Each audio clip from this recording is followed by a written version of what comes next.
I'm really excited to make this basil chicken. I make it quite a lot actually, and the recipes have been inspired by the winner of MasterChef 2017, Saleha. This is her book. As you can see, look, I've got loads of recipes I still want to make. I've made a lot from it, so it's brilliant. And with any recipe, I look at it and then I kind of adapt it to how I want. So feel free as well for any of my recipes, if you don't have something, use something else or use it in quantities. So the measurements here are not exactly what Saleha uses, but it's the ingredients that she uses. And it should be everything you have in the cupboard. So let's start to make the marinade. With 6 chicken thighs, I'm gonna go in with basil. It's really nice that she uses basil leaves. I would have never thought to use basil leaves. I've done it with like coriander, parsley, so basil leaves was a really nice different thing to use. I'm going in with quite a lot of ginger garlic because I like the flavours of ginger and garlic. So she says about 1 or 2 cloves, but I'm putting in about 5 or 6. But this is what I mean, you can just adapt it to your flavourings. And then to that, my spices, I've got cumin, chili flakes and garam masala, exactly what she says to use. Some olive oil and some Greek yogurt. And in this recipe as well, she actually smokes the chicken, and I know not everyone will have the time or the equipment to smoke a chicken. And so what I like to use are these smoked sea salt flakes. I'm just gonna put a pinch of those in there, so it gives you that sort of smoky flavour. And then just blitz this marinade up. And here I've got 6 chicken breasts, sorry, 6 chicken thighs. I do prefer using thighs, they're a lot tastier and they cook quicker.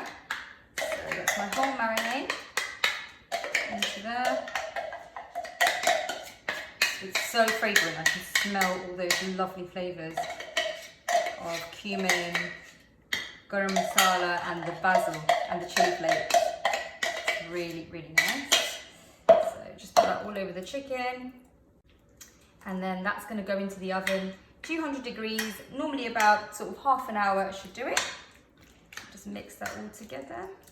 And you can serve it with whatever you want. But today I've chosen Cous Cous.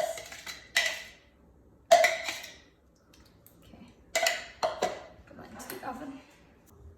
So with the basil chicken, sometimes I make rice with it, sometimes I have it with just a salad, and if you haven't got time to make rice or anything like that, what I like to do is use Cous Cous as a really quick alternative. And I think some people don't really want to use Cous Cous or make Cous Cous. I think they don't really know how easy it is.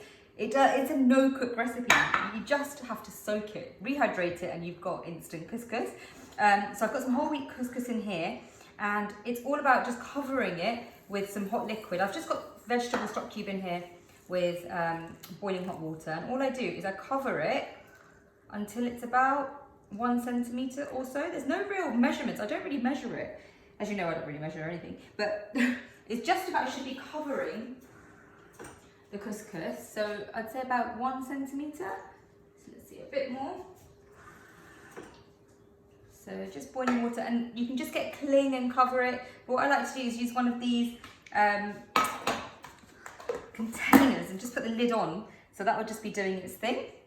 So I'll leave that there, and then what I'm going to do is when that's all ready and fluffed up, I'm going to add all my ingredients to it. So initially it's quite bland, so I need to put things like herbs, and I'm going to put lemon and chickpeas, and so I'll mix that all through.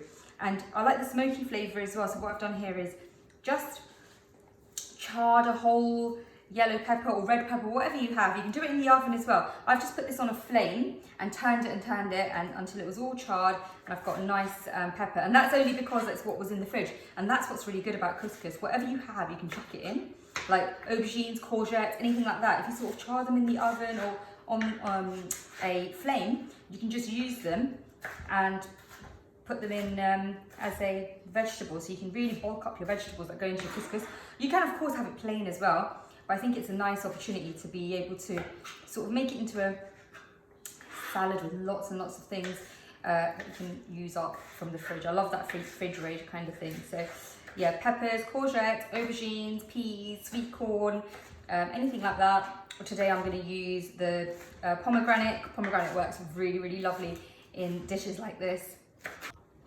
So Cous Cous has been soaking for about 5 minutes or so, and as if by magic, just turns into fluffy grains just by water. I mean, I added stock just for some flavour, but You can just put boiling water in it as well. But right now, this is quite boring for me. I do need to add some stuff into it. So there's my char grilled pepper. I'm gonna put all that in. And then all the other bits. Anything you have, honestly, anything works. And then a tin of chickpeas, so you've got extra protein in there. And then the pomegranate. I think I need a bigger mixing bowl. I might actually put it on here and mix it all here so you can see. Couscous, pepper, pomegranate. Look how much stuff is in there. And the great thing about this as well is it's cold, so if you've got extras, lunch for the next day, just topped with some chicken, or even just on its own, it would be fine.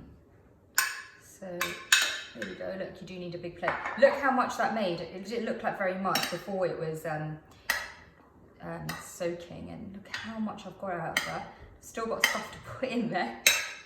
So this is like such a feast. This is why I love doing this kind of meal, because I've got the chicken in there, and then I've got another salad I'm doing a halloumi and fig salad on the side. That's what I love about this Persian cooking, Lebanese cooking. They use a lot of different fruits and spices, and they mix a lot of like sweet and savoury together, and I love that. And let's mix together. So red onion as well. And it really needs, I think, lots of herbs. In here I've got parsley and coriander. I'll put half in, and then I'll put half on the top just to dress it with. And for flavouring, I love putting lots of lemon on my couscous. There we go, lemon, and also some olive oil. So lots of lemon and olive oil. And that really jazzes up your couscous, and that's going to be lovely with the chicken and our halloumi salad. So just give that a mix through. There we go. That will do. So for this halloumi salad, I love pairing it with something like beetroot or some sort of fruit. You might have seen my barbecue version. I've teamed it with watermelon. If you don't have figs, and they are hard to find right now, I came across them, so I just grabbed them. But if you don't want to use figs, you can use things like peaches, plums, grapes. Any sort of fruit works really well with halloumi. Equally, you don't have to. You can just fry it like the way I'm going to do it, dry fry it, and then just serve it with the chicken. It's just an extra thing to have. I just feel like, why not? It just feels like feasting food. And here, this is just the beetroot that you get in that vacuum packets. You can roast it from fresh and do it that way, but in this time-saving days, these sort of packet beetroots last for months in your fridge. So I had one of those. I sliced that up, figs, a few salad leaves, and some chilli. And then I'm going to go into a hot pan like this with my halloumi. I'm just going to go in with no oil, because I'm going to dress it with oil, so I don't feel like it needs extra oil. And it's literally 2 minutes on each side. There we go.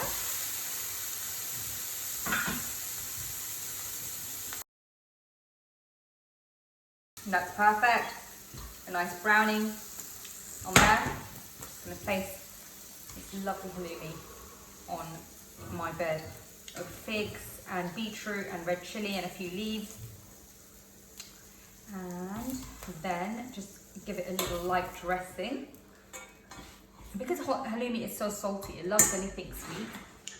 So I'm going to put a bit of pomegranate molasses on here. But if you don't have this, it's fine. Balsamic glaze, anything like that. Even honey is fine. Maple syrup, anything a little bit sweet is lovely as dressing.